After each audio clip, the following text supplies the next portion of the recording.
Everyone, welcome to अड्डा 24/7। This is Aditi और हम पढ़ रहे थे ग्रेड 9 बायोलॉजी का पहला चैप्टर जो है फंडामेंटल यूनिट ऑफ लाइफ। सो इस चैप्टर के अंदर अब तक हम टॉपिक वाइज सारी चीज़ें पूरी कर चुके हैं।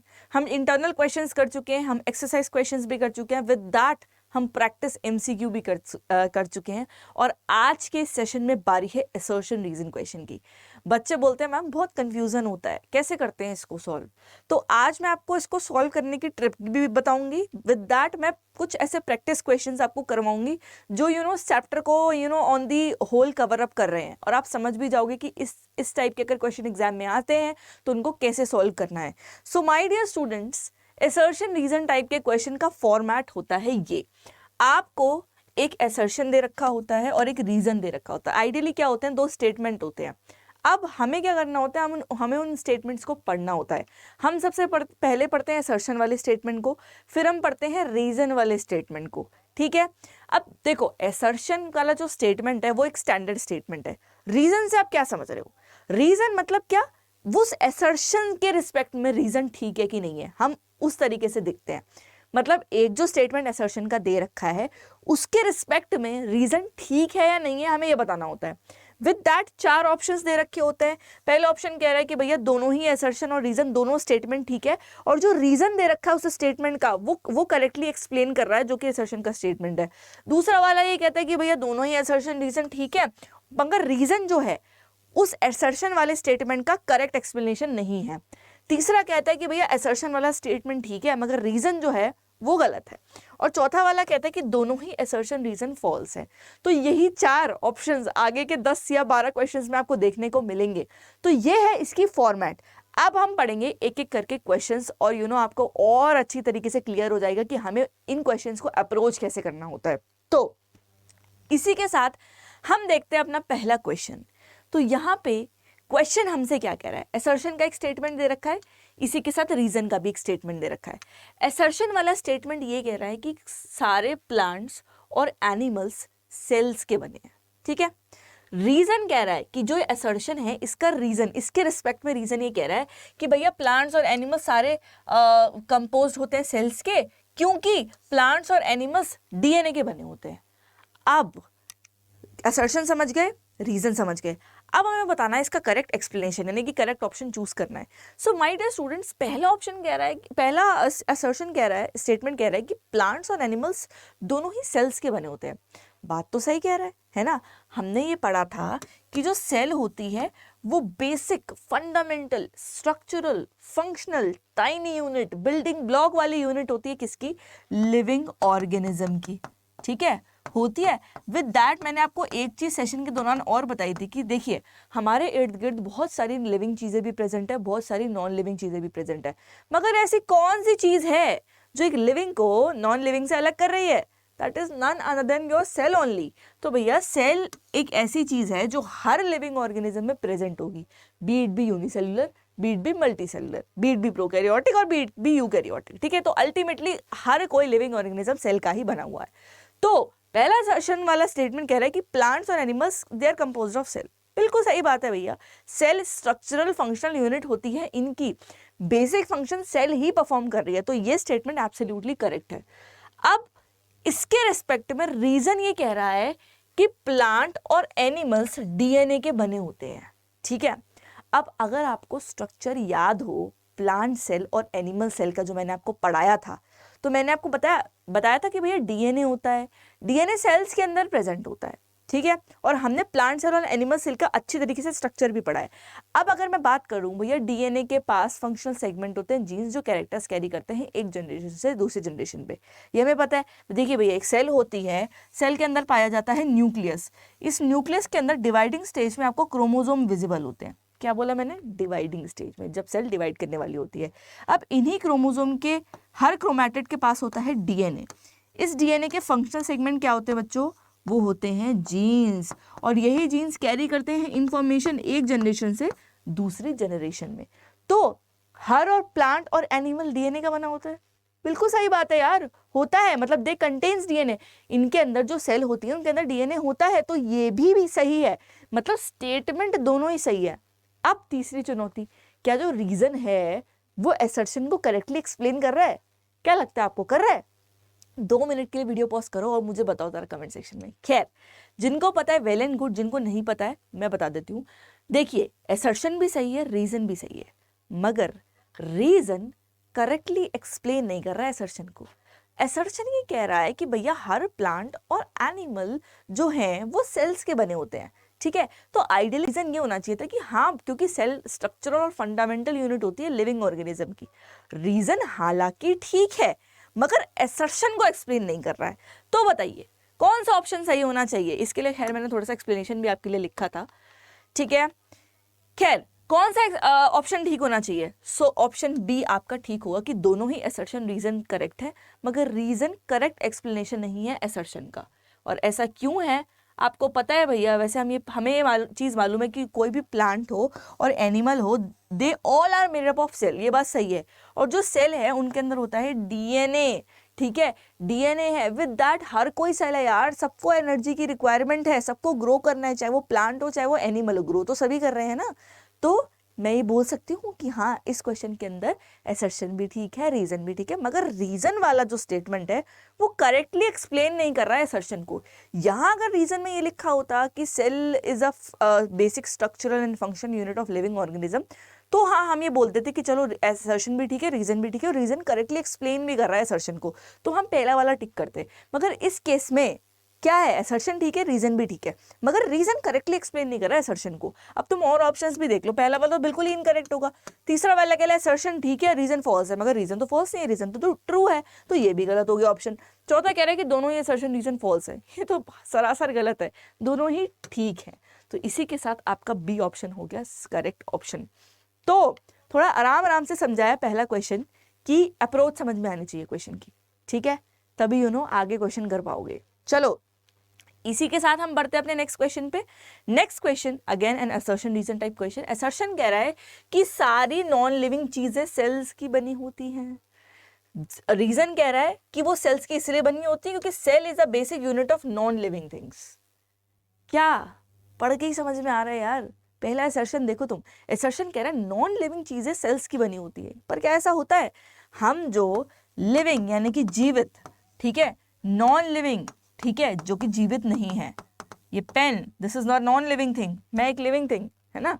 अब अगर मैं बात कर रही हूँ लिविंग और नॉन लिविंग की, मैंने आपको बताया ऐसी कौन सी चीज़ें जो लिविंग और नॉन लिविंग को आप बोल सकते हो कि हम कहते हैं कि भैया ये चीज़ लिविंग है, ये चीज़ नॉन लिविंग है। ऐसी क्या क्लासिफाइंग चीज़ है, डिफरेंशिएटिंग चीज़ है जो लिविंग के अंदर प्रेजेंट है, नॉन लिविंग के अंदर नहीं प्रेजेंट है? That is none other than your cells. यही स्ट्रक्चरल फंक्शन यूनिट है जो कि सारे लाइफ प्रोसेस कर रही है भैया बॉडी के अंदर, be it be excretion, be it be reproduction, be it be your transportation, सारे ही जो ये बेसिक लाइफ प्रोसेसेस हैं, ये सब सेल्स ही तो करवा रही है। तो असर्शन कह रहा है कि भैया नॉन लिविंग जो थिंग्स होती हैं वो सेल्स की बनी होती है, तो सरासर गलत है, बिल्कुल गलत स्टेटमेंट है ये। दूसरा कह रहा है cell is the basic unit of non living thing. नहीं, cell is the basic structural and function unit of living things, non living नहीं, लिविंग थिंग्स। तो इसी के साथ क्या मैं ये बोल सकती हूँ कि दोनों ही असर्शन और रीजन फॉल्स है, क्योंकि ना तो मुझे स्टेटमेंट ए ठीक लग रहा है, ना तो मुझे स्टेटमेंट बी ठीक लग रहा है, यानी कि ना तो मुझे असर्शन ठीक लग रहा है, ना तो मुझे रीजन ठीक लग रहा है।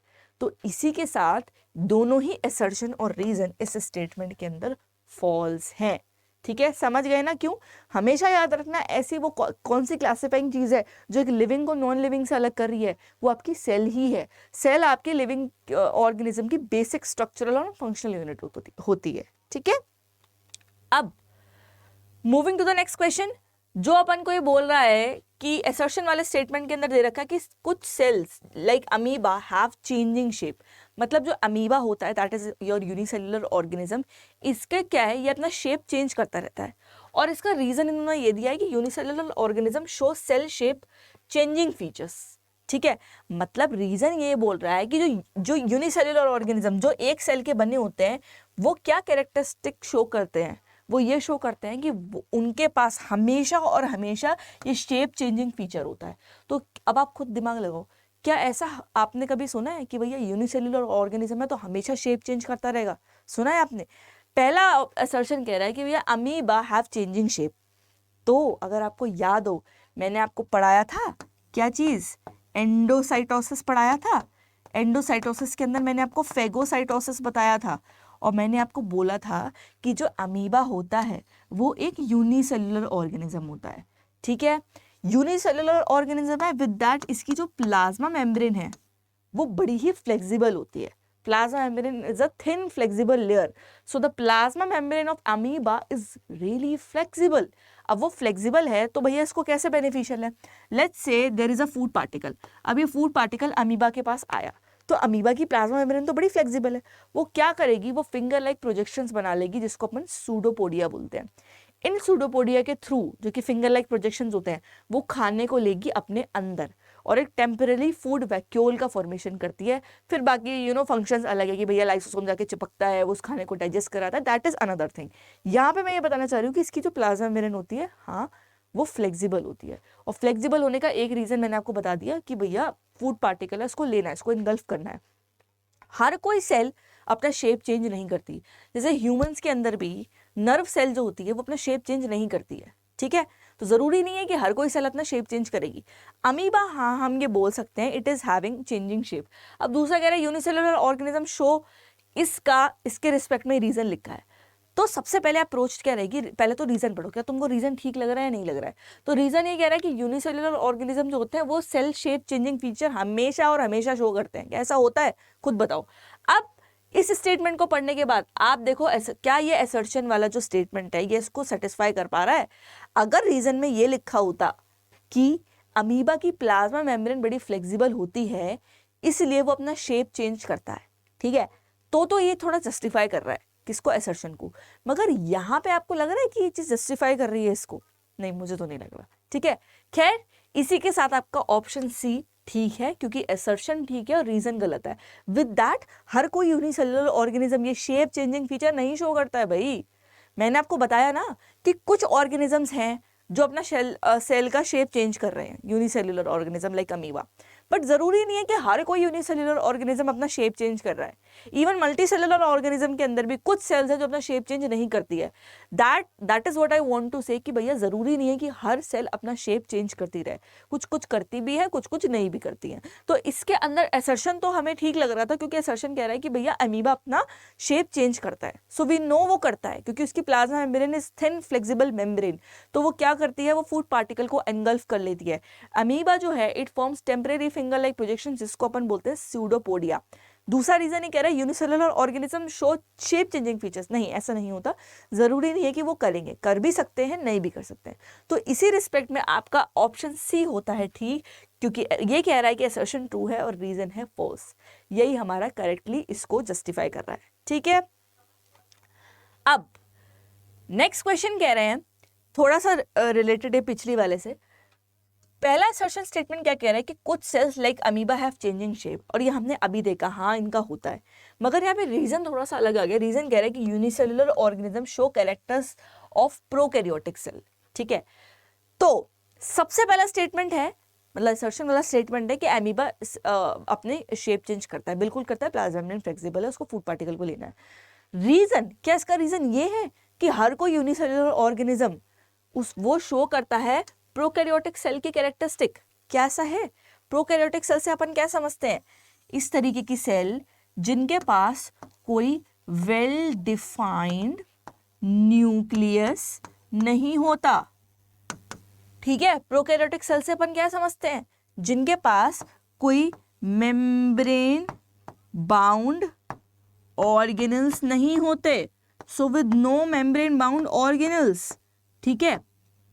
प्रोकैरियोटिक सेल से अपन क्या समझते हैं कि जो ये होती हैं इनके पास बीच में कुछ ऐसा टेंगल्ड सा मास प्रेजेंट होता है जिसको अपन न्यूक्लियोइड बोलते हैं, ठीक है। और इनका जो साइज होता है वो कंपैरेटिवली बहुत स्मॉल होता है, 1 to 10 माइक्रोमीटर लॉन्ग होता है इनका, मतलब कंपैरेटिवली यूकैरियोटिक सेल के बड़ा छोटा साइज होता है। तो अब ये कह रहा है कि यूनिसेलुलर ऑर्गेनिज्म सारे के सारे प्रोकैरियोटिक सेल्स का कैरेक्टरिस्टिक शो करेंगे। क्या ऐसा है? नहीं भैया, नहीं है, जरूरी नहीं है। यूनिसेलुलर ऑर्गेनिज्म यूकैरियोटिक सेल का भी कैरेक्टरिस्टिक शो कर सकते हैं, और ऐसा अपन कहाँ देखते हैं, ऐसा देखते हैं हम ईस्ट में और एल्गी में, ठीक है। तो जो ईस्ट और एल्गी है आपका, ये है आपके यूनिसेलुलर यूकैरियोट्स। तो ऐसा है कि ये जो होते हैं ये होते हैं यूनिसेल्युलर, एक सेल के बने हुए हैं, but they show characteristic feature of eukaryotes. ठीक है, तो आप याद रखेंगे ईस्ट और एल्गी है जो कि यूनिसेल्युलर यूकैरियोट्स के एग्जाम्पल है। तो इसी के साथ आपका जो रीजन वाला स्टेटमेंट है वो सरासर गलत है, क्योंकि रीजन हमें ये कह रहा है कि जो यूनिसेल्युलर ऑर्गेनिज्म होते हैं वो कैरेक्टरिस्टिक शो करते हैं प्रोकैरियोटिक सेल के, तो ऐसा नहीं होता। ठीक है, जरूरी नहीं है कि ऐसा हो, होता भी है बट जरूरी नहीं है कि ऐसा हो, वो आपके यूकैरियोटिक सेल के भी कैरेक्टरिस्टिक शो कर सकते हैं। तो इसी के साथ आपका एसर्शन वाला स्टेटमेंट तो ठीक है, मगर रीजन वाला स्टेटमेंट आपका गलत हो गया। ठीक है, तो इसके साथ ऑप्शन सी आपका करेक्ट ऑप्शन है, जो कि कह रहा है कि एसर्शन ट्रू है और रीजन आपका फॉल्स है। और मैंने आपको रीजन बता दिया कि ऐसा क्यों होता है। तो मेरे बच्चों, जरूरी नहीं है कि जो यूनिसेल्युलर ऑर्गेनिज्म है वो कैरेक्टरिस्टिक शो करे प्रोकैरियोटिक सेल का, दैट इज नॉट नेसेसरली कि वो शो करे। यीस्ट और एल्गी हैं जो कि यूनिसेल्युलर यूकैरियोट्स होते हैं। ठीक है, समझ आ रहा है? जिसको भी समझ आ रहा है फटाफट से लाइक बटन पे क्लिक करेंगे तो मुझे पता चल जाएगा आपको समझ में आ रहा है।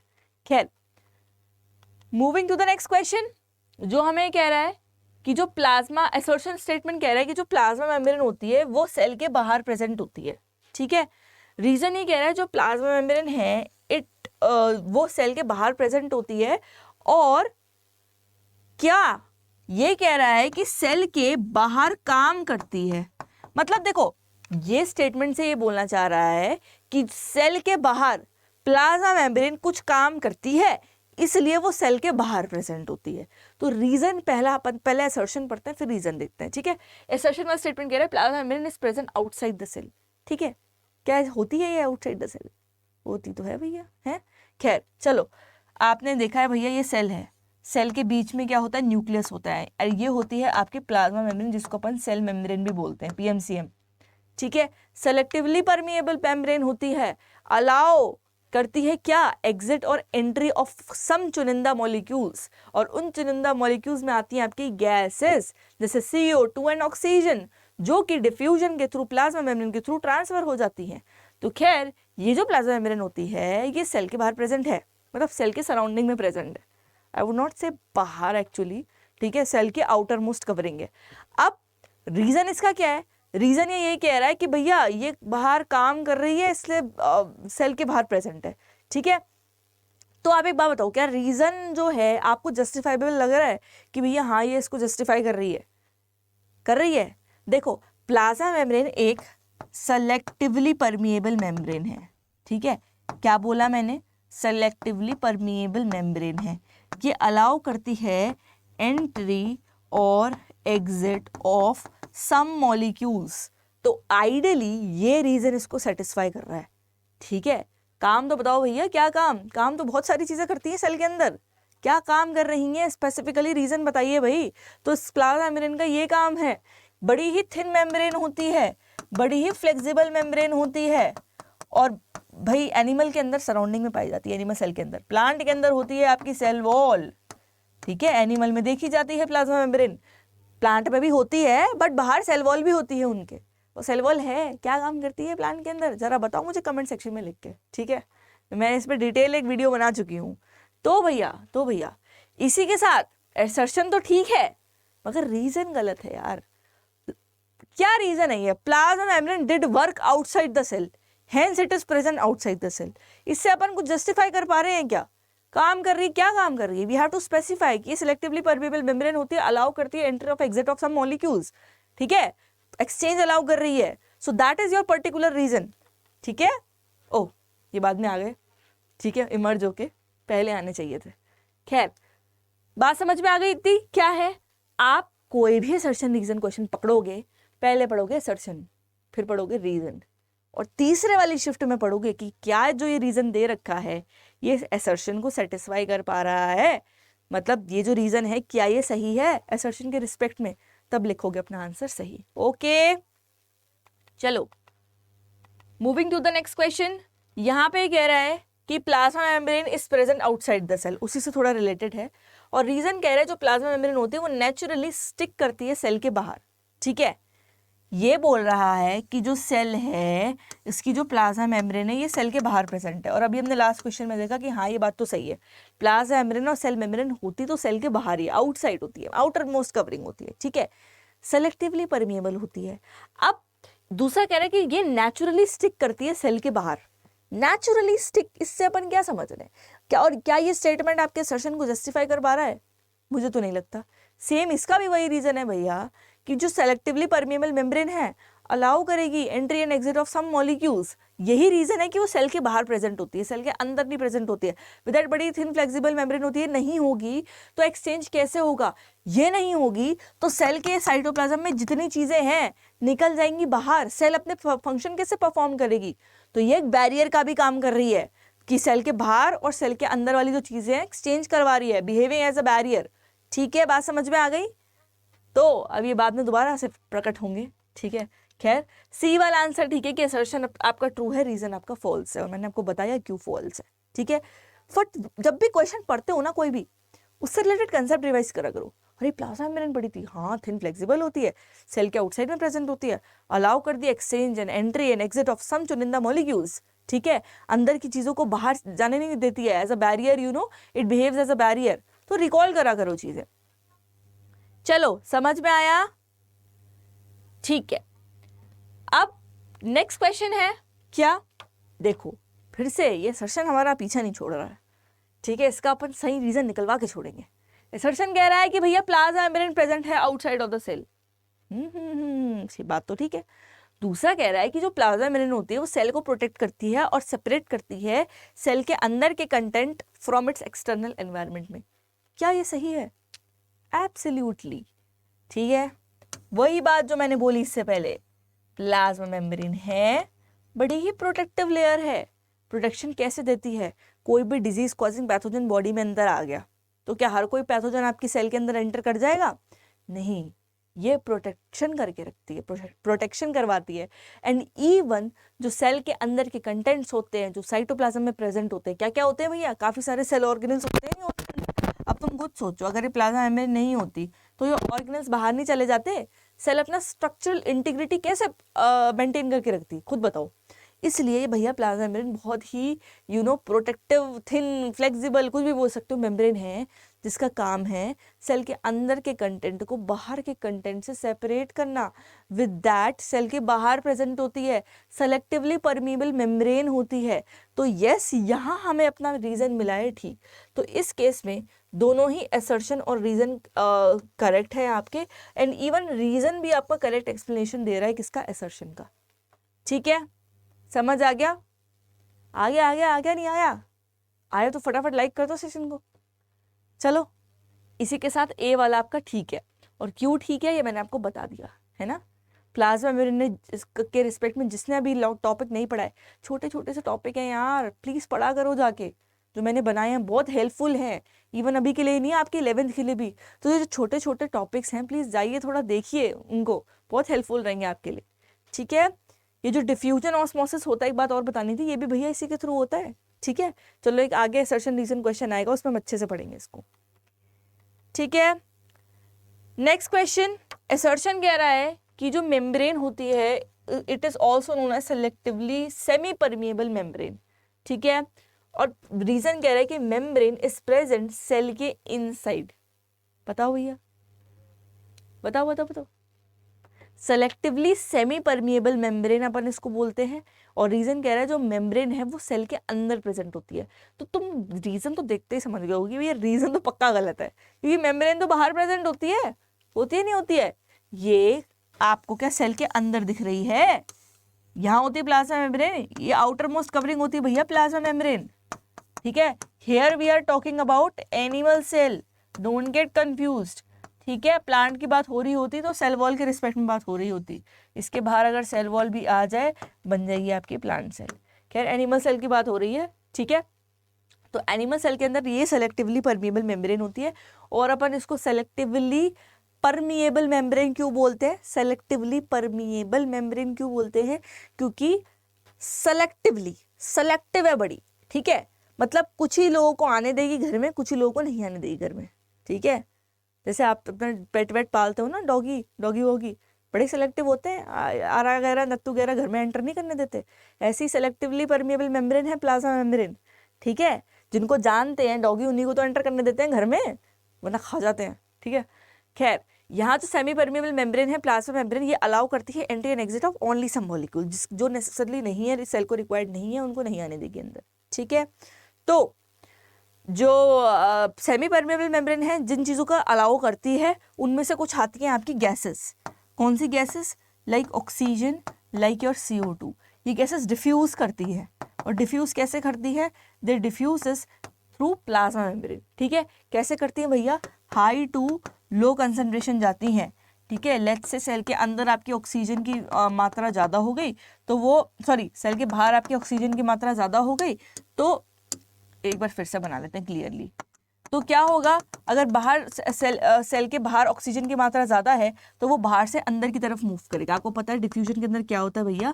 High to low concentration movement होता है, तो बाहर ज़्यादा है तो अंदर मूव करेगा। ऐसी सेल रेस्पायर करती है तो CO2 as a by product बनाती है, तो CO2 की कंसंट्रेशन अंदर ज़्यादा हो गई तो वो सेल के बाहर मूव कर जाएगा। तो डिफ्यूजन हाई टू लो होता है। ये सब जो चीज़ होती है ये आपकी प्लाज्मा मेम्ब्रेन के थ्रू ही होती है। तो भैया मैं रिलेटेड कंसेप्ट भी पढ़ाती रहती हूँ, ठीक है। जो भी इससे रिलेटेड तुमने पढ़े हैं तो ध्यान से पढ़ना है सारी चीज़ें।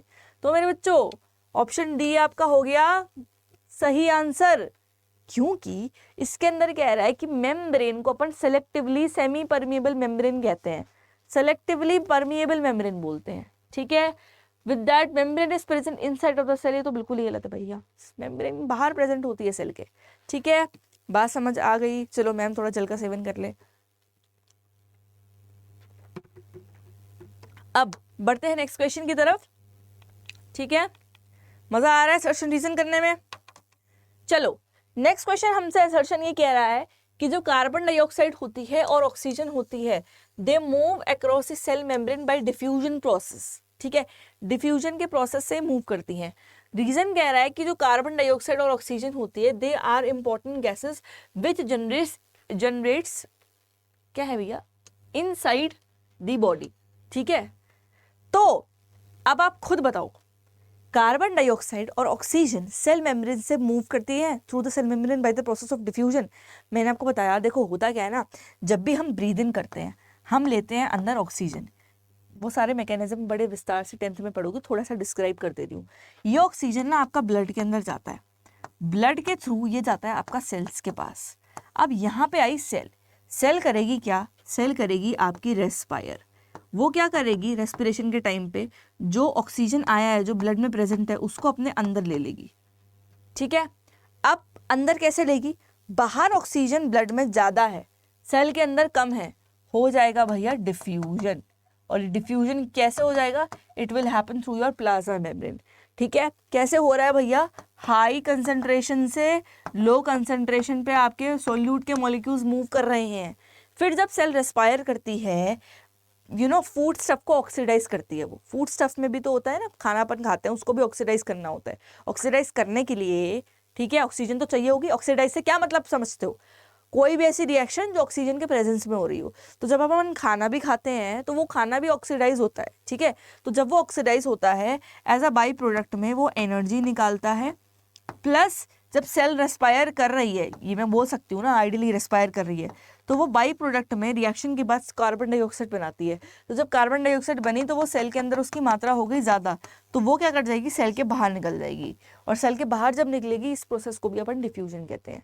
तो हाँ, ये कार्बन डाइऑक्साइड और जो आपके ऑक्सीजन है ये मूव करती हैं through the cell membrane by diffusion.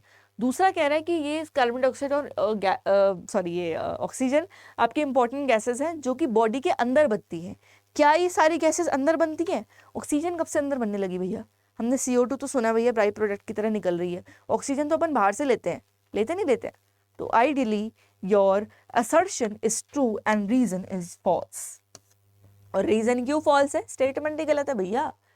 These are important gases and they are not generated in our body, even oxygen particularly, ठीक है। ऑक्सीजन थोड़ी जनरेट होती है भैया, वो तो अपन बाहर लेते हैं, प्लांट्स निकालते हैं during the process of photosynthesis.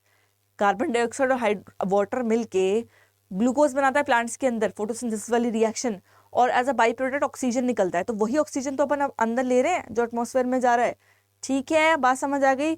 Just समझ आ गया क्वेश्चन का, ठीक है। चलो कोई नहीं, एनिमेशन थोड़ा गलत लग गया है, पहले आना चाहिए था, बाद में आ रहा है, कोई बात नहीं। चलो next question, when oxygen enters the cell by the process of osmosis, that time the concentration of oxygen decreases outside the cell। क्या बोला है, ये एक सेल है, बाहर है ऑक्सीजन, ये कह रहे हैं कि जब भी ऑक्सीजन एंटर करेगी इनसाइड द सेल, और ये कैसे कह रहे हैं कि ये एंटर करेगी through the process of osmosis, उस समय क्या होगा, ऑक्सीजन की जो कंसंट्रेशन है वो बाहर क्या हो जाएगी, डिक्रीज हो जाएगी। ठीक है, पहली बात तो ये बोल रहा है। दूसरा कह रहा है कि रीजन क्या कह रहा है कि oxygen is not an essential for the body. क्या ऑक्सीजन नहीं एसेंशियल होती हमारे लिए? भैया ऑक्सीजन नहीं होएगी तो सेल कैसे रेस्पायर करेगी? सेल रेस्पायर नहीं करेगी तो अब अपनी लाइफ प्रोसेसेस कैसे करेंगे? सेल रेस्पायर करती है, ग्रो करती है, डिवाइड करती है, तभी तो हम बढ़ रहे हैं। आइडियली जो structural function unit of life है वो है क्या? वो है आपकी सेल। तो सेल ही जब डिवाइड कर रही है ना, सेल ही ग्रो कर रही है, तभी तो भैया हम बढ़ रहे हैं। तो आइडियली अगर सेल अगर ऑक्सीजन नहीं होती तो क्या सेल रेस्पायर कर पाती? नहीं, वो नहीं कर पाती। ठीक है, तो of course oxygen is very very very essential for our body, we can not survive without oxygen. ठीक है, तो ये स्टेटमेंट तो बिल्कुल ही बिल्कुल गलत है। ये आंख में लग रही है लाइट, मैंने बंद कर दी। एसर्शन कह रहा है कि जो ऑक्सीजन है वो एंटर करती है in the cell by the process of osmosis, उस समय जो कंसंट्रेशन है ऑक्सीजन का वो बाहर जो है वो कम हो जाता है। ठीक है, अब ऑक्सीजन कैसे एंटर करती है भैया? ऑस्मोसिस या डिफ्यूजन। अगर ऑक्सीजन ऑस्मोसिस से एंटर कर रही है तो वाटर कैसे एंटर करता है? हम तो वाटर के टर्म्स में पढ़ते हैं ऑस्मोसिस। ऑस्मोसिस वर्ड में क्या अपन बोलते हैं कि भैया आपका सॉल्वेंट मूव करता है। इवन पर्टिकुलरली अपन वाटर की बात करते हैं, वाटर मूव करता है आपका हाई से लो कंसंट्रेशन की तरफ, even through a semi permeable membrane, है ना। तो इसी के साथ ये दोनों ही स्टेटमेंट गलत हैं आपके। ठीक है, दोनों ही स्टेटमेंट गलत है, क्योंकि पहला वाला कह रहा है कि जो ऑक्सीजन है वो एंटर कर रही है सेल के अंदर through the process of osmosis. Osmosis नहीं भैया, ये एंटर करती है through the process of diffusion. ठीक है, और डिफ्यूजन का जो प्रोसेस हो रहा है ना, बाहर कंसंट्रेशन ज्यादा है, अंदर कंसंट्रेशन कम है, so there will be a spontaneous movement. ठीक है, और वो हाई से लो कंसंट्रेशन की तरफ जाएगा। Gases particularly solute moves from high concentration to low concentration through a semi permeable membrane, और ये semi permeable membrane यहाँ पे आपकी प्लाज्मा मेम्ब्रेन है। ठीक है, तो सेल अगर अपन गैसेस की बात करें, बीट भी ऑक्सीजन, बीट भी कार्बन डाइऑक्साइड यहाँ पे होती, तो अभी हम डिफ्यूजन ही बोलते। ऑस्मोसिस हम पर्टिकुलरली वाटर या सॉल्वेंट के टर्म्स में पढ़ते हैं। ठीक है, बात समझ में आ गई? सबको क्लियर होते जा रहे हैं आज असर्शन रीजन क्वेश्चन? उम्मीद कर रही हूँ भैया हो रहे होंगे। ठीक है, चलो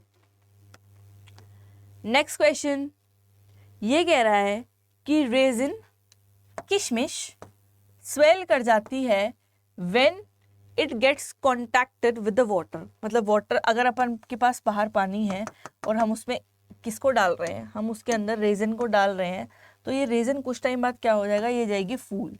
ये बोल रहा है। दूसरा कह रहा है कि रीजन इसका ये कि जो रेजिन है वो एब्जॉर्ब करती है ऑक्सीजन को एनवायरनमेंट से। मतलब ये जो फूल रही है, ठीक है, ये इसीलिए फूल रही है क्योंकि इसने बाहर के एनवायरनमेंट से ऑक्सीजन को लिया होगा। ठीक है, अब सबसे पहले तुम्हें बताओ कि इसमें हो क्या रहा है, कौन सा प्रोसेस हो रहा है, डिफ्यूजन हो रहा है या ऑस्मोसिस हो रहा है? अभी करो पॉज वीडियो, मुझे बताओ ऑस्मोसिस हो रहा है कि डिफ्यूजन होता है। जिसको पता है वेल एंड गुड, जिसको नहीं पता है वो सुनेंगे। ठीक है, और मैं जब बोलती हूँ पॉज करके कमेंट किया करो, तो करा करो।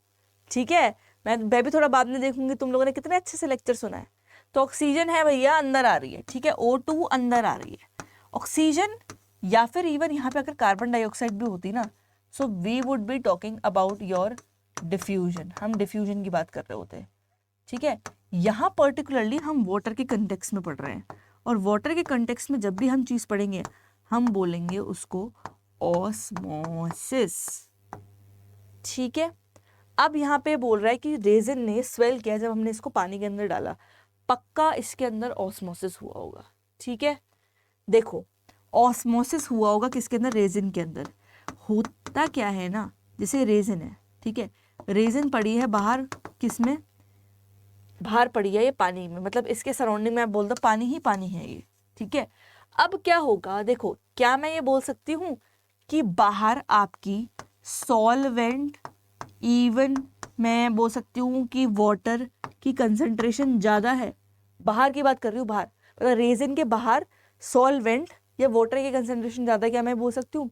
या मैं ये भी बोल सकती हूँ कि बाहर का जो कंसंट्रेशन है वो बड़ा ही डाइल्यूट है, क्योंकि सॉल्यूट की मात्रा कम है, सॉल्वेंट की ज़्यादा, तो कंसंट्रेशन डाइल्यूट हो गया। या मैं बोल सकती हूँ कि जो रेजिन है आपकी, रेजिन के अंदर वाटर या सॉल्वेंट की कंसंट्रेशन कम है, बाहर ज़्यादा है अंदर कम है, बोल सकती हूँ ना मैं। अब तुम मुझे बताओ ऑस्मोसिस में क्या होता है? ऑस्मोसिस में जब कंसंट्रेशन डिफरेंस होता है, हाई टू लो मूवमेंट होता है। हाई मतलब हाई कंसंट्रेशन से लो कंसंट्रेशन मूवमेंट होता है through your semi permeable membrane. अब जो ये हाई कंसंट्रेशन से लो कंसंट्रेशन मूवमेंट हो रहा है, हो किसका रहा है? Movement is happening of your solvent, solvent even, या फिर अपन वाटर भी बोल सकते हैं। तो यहाँ पे वाटर, ये सॉल्वेंट मूव करता है हाई से लो कंसंट्रेशन, बाहर से अंदर। तो बाहर से अंदर क्या आ रहा है? वाटर आ रहा है। तो अब वाटर जब बाहर से अंदर आ रहा है तो आपकी किशमिश फूल जा रही है। तो इसका है मेजर रीजन। हम इवन ऑस्मोसिस इन एग वाली आपको मैंने एक एक्टिविटी भी करवाई है कि आप एग लो, ठीक है, एग को एक आप कंसंट्रेटेड HCl डालो, ठीक है, या एसिड डालो, उसका क्या कर दो आप, शेल ब्रेक कर दो, ठीक है, HCl कुछ डालते हैं, ठीक है, समझ जाओ, शेल ब्रेक करते हैं। अब शेल को ब्रेक करने के बाद हम डालते हैं इसको प्योर वाटर के अंदर। जब अपन इसको प्योर वाटर में डालेंगे और 5 मिनट रखेंगे तो हम देखेंगे कुछ टाइम बाद अंडा फूल जाएगा।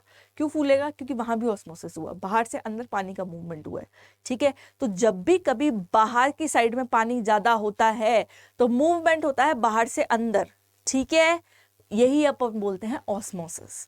तो ऑस्मोसिस है तो मूवमेंट क्या हो रहा है? बाहर से अंदर हो रहा है। पोटैटो ले लो, एक पोटैटो को आप कर दो, उसके अंदर एक स्कूप बना दो और उसके अंदर डाल दो शुगर, भर दो, ठीक है। मतलब आपने एक आलू लिया, उस आलू के अंदर आपने थोड़ा सा एक स्कूप बनाया और इसके अंदर शुगर भर दी, और इस आलू को लेके आपने रख दिया पानी के अंदर, ठीक है, वाटर के अंदर रख दिया। तो कुछ टाइम बाद क्या होगा? ये जो पानी का लेवल है ना, ये अंदर क्या हो जाएगा? हाई हो जाएगा। क्यों हाई हो जाएगा? क्योंकि बाहर वाटर की कंसंट्रेशन ज़्यादा थी, सॉल्यूट की कंसंट्रेशन कम थी। सो मेरे बच्चों, osmosis is your movement of your water, may be the solvent, ठीक है, मे बी नहीं, सॉल्वेंट ही होता है वो, और हाई से लो कंसंट्रेशन मूव करता है, सेमी परमेबल मेम्ब्रेन के थ्रू करता है। तो रेजिन जब पानी के कांटेक्ट में आएगी, हाँ वो फूलेगी, बिल्कुल फूलेगी। क्यों फूलेगी? क्योंकि हाई कंसंट्रेशन से लो कंसंट्रेशन मूवमेंट हुआ वाटर का, ना कि ये रीजन है कि रेजिन ने ऑक्सीजन ले लिया एनवायरमेंट से, तो बिल्कुल गलत है, ठीक है। तो कौन सा रीजन क्या है ऑप्शन ठीक इसके अंदर? ऑप्शन सी आपका करेक्ट ऑप्शन है कि असर्शन 2 है, मगर रीजन आपका फॉल्स है, सरासर गलत रीजन, ठीक है। तो भैया समझ में आ गया? इतना क्लियर है? विद दैट हम करते हैं सेशन एंड। तो जहां हमने करे हैं around 10 assertion reason question solve. अगर आप चाहते हो मैं आपको और ऐसी ज़बरदस्त क्वेश्चन सॉल्व करवाऊं तो मुझे कमेंट सेक्शन में डाल के ज़रूर बताना। विद दैट सेशन कैसा लगा हो मुझे ज़रूर बताना कमेंट सेक्शन में करके। तो सेशन को लाइक करें, शेयर करें, ठीक है। और मैं आपसे मिलती हूँ नेक्स्ट वीडियो में, ठीक है। तो तब तक बने रहिए चैनल पे, हिलती रहिए, पढ़ते रहिए। Thank you for watching.